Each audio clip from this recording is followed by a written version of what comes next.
ఆంధ్రప్రదేశ్ ప్రభుత్వం నూతనంగా ప్రవేశపెట్టిన ఏపీ ల్యాండ్ టైటిలింగ్ యాక్ట్ని వ్యతిరేకిస్తూ కాకినాడ బార్ అసోసియేషన్ ఆధ్వర్యంలో న్యాయవాదులు నిరాహార దీక్ష చేపట్టారు. ఈ సందర్భంగా సీనియర్ న్యాయవాది యనమల రామం మాట్లాడుతూ ప్రభుత్వం ప్రవేశపెట్టిన ఏపీ ల్యాండ్ టైటిలింగ్ యాక్ట్ ఆవశ్యకత న్యాయవాదులైన తమకే అంతుచిక్కడం లేదని, ఈ సామాన్యులకు ఈ యాక్ట్పై అవగాహన ఎలా వస్తుందని ప్రశ్నించారు. ప్రభుత్వం చేపట్టే ప్రతి చట్టం కూడా ప్రజలకు బహిరంగంగా తెలియాల్సి ఉన్నప్పటికీ ఈ యాక్టును మాత్రం బహిర్గతం చేయకుండా దాచిపెట్టడం వెనుక కుట్ర దాగుందన్నారు. ఈ జీవోపై న్యాయస్థానం స్పందించి హెచ్చరించడంతో ఏపీ ల్యాండ్ టైటిలింగ్ యాక్ట్ ఆన్లైన్లో కనిపించిందని, కాబట్టి దీనిని చీకటి జీవో అని స్పష్టంగా తెలుస్తుందన్నారు. ఆస్తుల క్రయ విక్రయాలలో లిటిగేషన్లు కలిగి నష్టపోతున్న సరిహద్దు రాష్ట్రం తెలంగాణలో చూస్తున్నామని, ఈ పరిస్థితుల్లో ఆంధ్రప్రదేశ్ రాష్ట్రంలో జరిగే దుష్పరిణామాలకు వేదికగా మారబోతుందన్నారు. ఆస్తులకు నష్టం వాటిల్లే ఈ చట్టం మూలంగా బాధ్యత కలిగిన న్యాయవాదులుగా తాము ముందుగా స్పందించి తమ వ్యతిరేకతను వెల్లడి చేయడం జరిగిందన్నారు. మహిళా న్యాయవాది సునీత మాట్లాడుతూ ఈ ల్యాండ్ టైటిలింగ్ యాక్ట్ ద్వారా ప్రజల ఆస్తులకు రక్షణ లేకుండా పోతుందన్నారు. అందరికీ నమస్కారం. నేను సునీత, అడ్వకేట్, కాకినాడ. ఈ ల్యాండ్ టైటిలింగ్ అనే యాక్ట్ను ప్రభుత్వం తీసుకొచ్చింది. ఇది ప్రజలకు ఉపయోగం కన్నా నిరుపయోగమే ఎక్కువగా ఉంది. దీనివల్ల నష్టం కలిగే అవకాశాలు చాలా ఉన్నాయి. ప్రజలకు ఏదైనా గొడవలు వచ్చినాయి అంటే దానికి కారణం ప్రత్యేకంగా డబ్బు, ఆస్తుల వల్లే జరుగుతాయి. ఇటువంటి ఉపయోగం లేని యాక్ట్ని తీసుకురావడం వల్ల క్రైమ్ రేటు ఎక్కువగా పెరుగుతుంది. ఈ క్రైమ్ని నివారించడానికి కూడా మనం ఈ రకంగా ఈ యాక్ట్ని ముందుకు తీసుకురాకుండా చేయాలని చెప్పి మా వంతు కృషి మేము చేస్తున్నామండి. ఈ రోజున మా లేడీ అడ్వకేట్స్ అందరం కలిసి ఈ సమ్మెను నిర్వహిస్తున్నాము. దీనికి ప్రజల తోడ్పాటు కూడా కావాల్సి ఉంది. ఈ చట్టం రావడం వల్ల ప్రజల ఆస్తులకు భద్రత లేదు. ఈ చట్టాన్ని రద్దు చేసే వరకు మేము పోరాడతామండి. నా పేరు యనమల రామం, అడ్వకేట్ని, లీగల్ సెల్ వైస్ ప్రెసిడెంట్ని. ఈ చట్టం ఒక న్యాయవాదులకు అనుకుంటున్నారు ల్యాండ్ టైటిలింగ్ యాక్ట్. ఇది ప్రజలందరికీ కూడా నష్టం. ఇది మేల్కోకపోతే ప్రజలందరూ కూడా చాలా ఇబ్బంది పడతారు. ఇప్పుడు పక్కనున్న రాష్ట్రాలు, తెలంగాణ రాష్ట్రాలు వాళ్ళు చాలా ఇబ్బంది పట్టి ఎన్నో లిటిగేషన్స్ వస్తున్నాయి. ఇవన్నీ ఆ లిటిగేషన్ మనకు రాకముందే మేము అడ్వకేట్స్ కాబట్టి దాంట్లో ఉన్న లోతుపాట్లు మా అందరికీ తెలుసు కాబట్టి మేము ముందుగా దీన్ని అందరికీ బాయ్కట్ చేసి ప్రజలకి ఇండైరెక్ట్గా మేము చెప్పడం జరుగుతుంది. ప్రజల్లో ఈ అవగాహన ఎవరికి లేదు. ఎందుకంటే తెలుసున్న వాళ్ళు అడ్వకేట్స్కే ఈ అవగాహన రాకుండా ఈ యాక్ట్ని ఇంప్లిమెంట్ చేశారు. దానికి కారణం ఏంటంటే చీకటి జీవోలు ఇష్యూ చేయడం వల్ల ఒక అడ్వకేటో ఎవరో హైకోర్టులో వేసి మీరు వెబ్సైట్లో పెట్టలేదని చెప్తే అప్పుడు హైకోర్టు వారు సివాట్లు పెడితే గవర్నమెంట్కి అప్పుడు ఓపెన్ చేశారు జీవోని. అప్పుడు మాకు ఇమీడియట్గా తెలిసింది. తెలంగాణలో ఇమీడియట్గా ఏం చేసామంటే దీని మీద యాక్ట్ మీద అవగాహన చేసుకుని అందరూ కూడా ఇది బాయ్కట్ చేయాలని రాష్ట్రం అంతా కూడా చేస్తున్నారు. అన్ని బార్లు చేస్తున్నారు. ఇదేమనుకుంటున్నారు, ఒక అడ్వకేట్స్కే ఉపయోగం, ప్రజలు కాదనుకుంటున్నారు. ప్రజలందరూ నష్టపోతారు. మా అడ్వకేట్స్ ఎప్పుడు కూడా మాకు ఉంటాయి. ఎందుకంటే రెవెన్యూ దగ్గరికి వెళ్తాం, జాయింట్ కలెక్టర్ దగ్గర పెట్టుకుంటాం, ఎక్కడైనా మాకు ప్రాక్టీస్ ఒకటే. కాకపోతే ప్రజలు దీనివల్ల అందరికీ నష్టం ఉంది కాబట్టి దీని అందరూ కూడా సహకరించి మాతో పాటు కోఆపరేట్ చేస్తారని మేము కూడా ఈ చేస్తున్నాం. జనసేన పార్టీ పిఎస్సి సభ్యులు పంతం నానాజీ వలసపట్ల గ్రామ పర్యటనలో తనపైన మాజీ మంత్రి కురసాల కన్నబాబు పైన చేసిన వ్యాఖ్యలపై కాకినాడ రూరల్ జెడ్పీటీసీ నూర్కుర్తి రామకృష్ణ కిట్టు ఆగ్రహం వ్యక్తం చేశారు. వలసపట్ల గ్రామంలో తన స్వగృహంలో ఏర్పాటు చేసిన పాత్రికేయుల సమావేశంలో ఆయన మాట్లాడుతూ నిద్ర లేచిన దగ్గర నుండి రాత్రి పడుకునే వరకు కురసాల జపం చేస్తేనే గాని నానాజీకి రోజు గడవదని ఎద్దేవా చేశారు.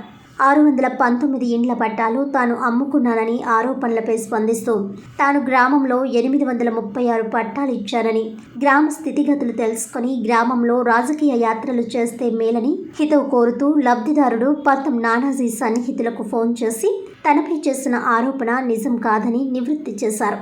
నేను కుర్రాడినే అంటూ ప్రజాబలంతో జడ్పీటీసీగా అత్యధిక మెజారిటీతో గెలుపొందానని, కనీసం వార్డు మెంబర్గా కూడా గెలవలేని వ్యక్తి రాష్ట్ర నాయకుడిగా చలామణి అవుతున్నారంటూ చురకలంటించారు. ఏనాడు మాజీ మంత్రి ఎమ్మెల్యే కురసాల కన్నబాబు ఎవరిని వ్యక్తిగతంగా విమర్శించిన దాఖలాలు లేవని, స్థానిక ప్రజాప్రతినిధి ప్రజలకు అందుబాటులో లేనప్పుడు కుటుంబ సభ్యులు వారి సమస్యలు తీర్చడం సర్వసాధారణమని, అదేదో తప్పు చేసినట్లు ప్రజల్లో మెప్పు పొందడానికి ఆరోపణలు చేయడం సబబు కాదన్నారు. సొంత పార్టీ నేతలను సైతం మానసిక క్షోభకు గురిచేసి ఆర్థికంగా నాశనం చేసిన ఘనత, పార్టీ టికెట్లు ఇప్పిస్తానని చెప్పి వసూలు చేసిన చరిత్ర నానాజీదన్నారు. నీకున్నంత కులాహంకారం ఎవరికీ ఉండదని, నీ కంటికి ప్రతి ఒక్కరూ సన్నాసుల్లా కనబడతారని, ఎస్సీ బీసీలైతే మనుషుల్లా కనీసం గుర్తించవంటూ విమర్శించారు. నువ్వు నాయకుడిగా ఉండాలన్నప్పుడు ప్రజా సమస్యలు లేవనెత్తాలి గాని వ్యక్తిగత విమర్శలు చేస్తే సహించమని, మా ఊరి ప్రజల్లో కొంతమందికి రుణం పేరిట షూరిటీ పెట్టి వారి కోసం నా ఇల్లును సైతం అమ్మేశానని, ఆ విషయం గ్రామంలో ఎవరినైనా అడిగితే చెప్తారని, ఇష్టం వచ్చినట్లు మత్తులో తోలునాడితే సహించబోనని, నీ మత్తు దిగిన తర్వాత వస్తే గ్రామం మొత్తం తిప్పి తాము ఎమ్మెల్యే కురసాల సహకారంతో చేసిన అభివృద్ధిని చూపిస్తానని అన్నారు. ఈ సమావేశంలో వైఎస్ఆర్సీపీ నాయకులు, గ్రామస్తులు పాల్గొన్నారు. నిన్న పంతం నానంజీ గారు అంట మా గ్రామం వచ్చి వలసప గ్రామం వచ్చి ఏయో మాటలు మాట్లాడి ఆయన వెళ్ళారు.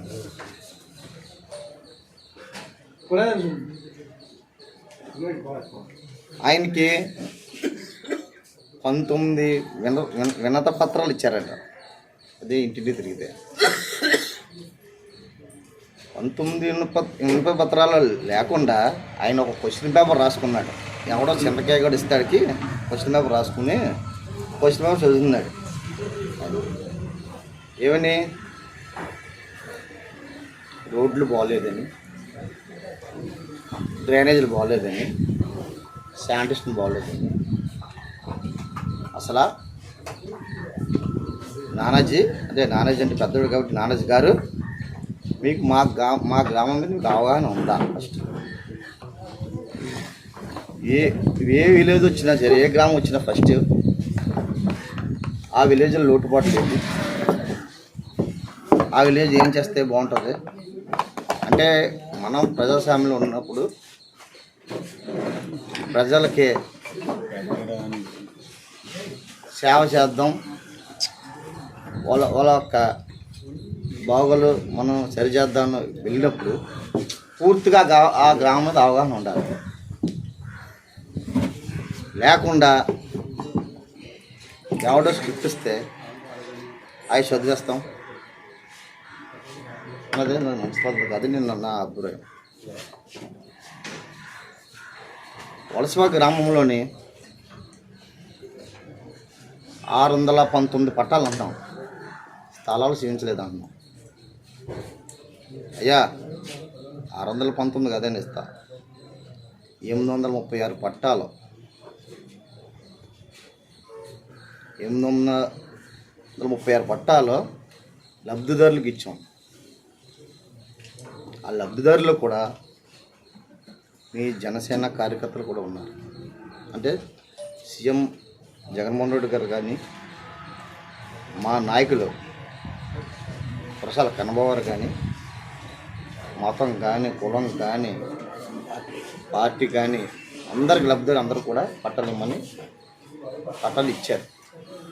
ఆ పట్టాలో మీ కార్యకర్తలు కూడా ఉన్నారు, నీతో తిరిగారు, నేను చూశాను ఫోటోలు కూడా. నువ్వు ఒక మాట మాట్లాడావు, నేను తెలుసుకున్నా. పట్టాకే 60,000 రూపాయలు తీసుకున్నారు అని. పట్టాకి 60,000 రూపాయలు తీసుకున్నావు అంటే నువ్వు ఏ విధంగా మాట్లాడుతున్నాడో తెలియలేదు. ఒక రాజకీయ లబ్ధి కోసం, ఒక బురద జల్ల కోసం నీ ఇష్టం మాట్లాడుతున్నావు. కనీసం అవగాహన లేదు నీకు.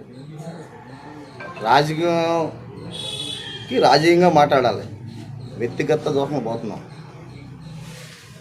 ఇప్పుడు నిరూపిస్తాను. నీ పక్కనే ఉన్నాడు అతను, మీ మావయ్య ఏదో అంటాడు. అతనికి లైవ్లో ఫోన్ చేస్తాను. ఫోన్ చేసి పట్టాకి ఎంత ఇచ్చి అడుగుతున్నాను. అతని పేరు, వాళ్ళ మిస్సెస్ పేరు చాలా అనంతలక్ష్మి.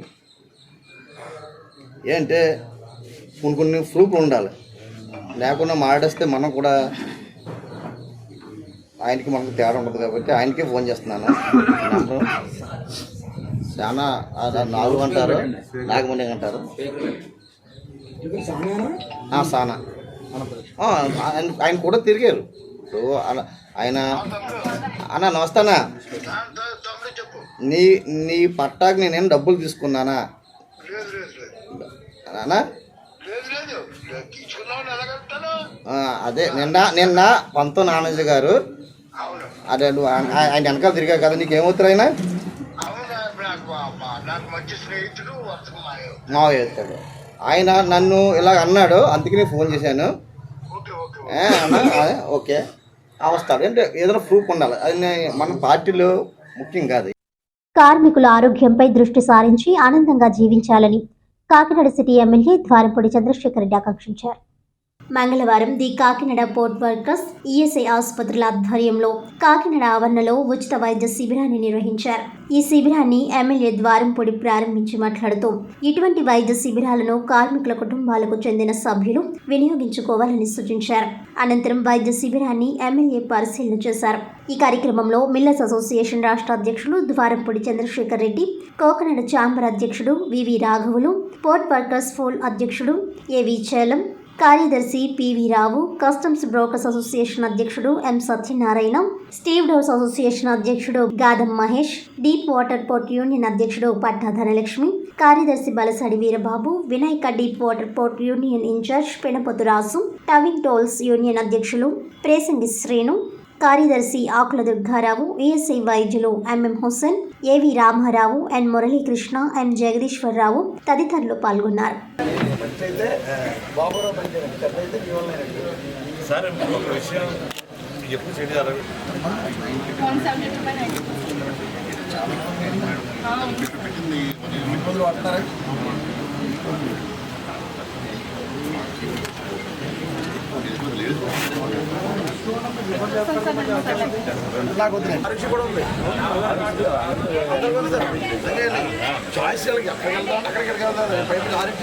ఈరోజు ఆరెంజ్ అంటే ప్రాసెస్ ఉంటుంది, ప్రాసెస్ డైరెక్ట్ అటాక్.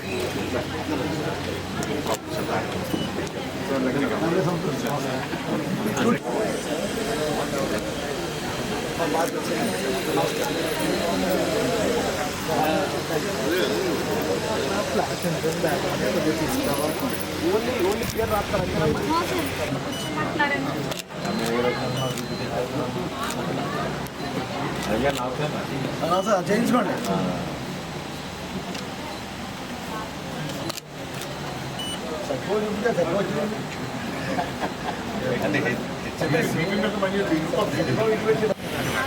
ఉంటాను.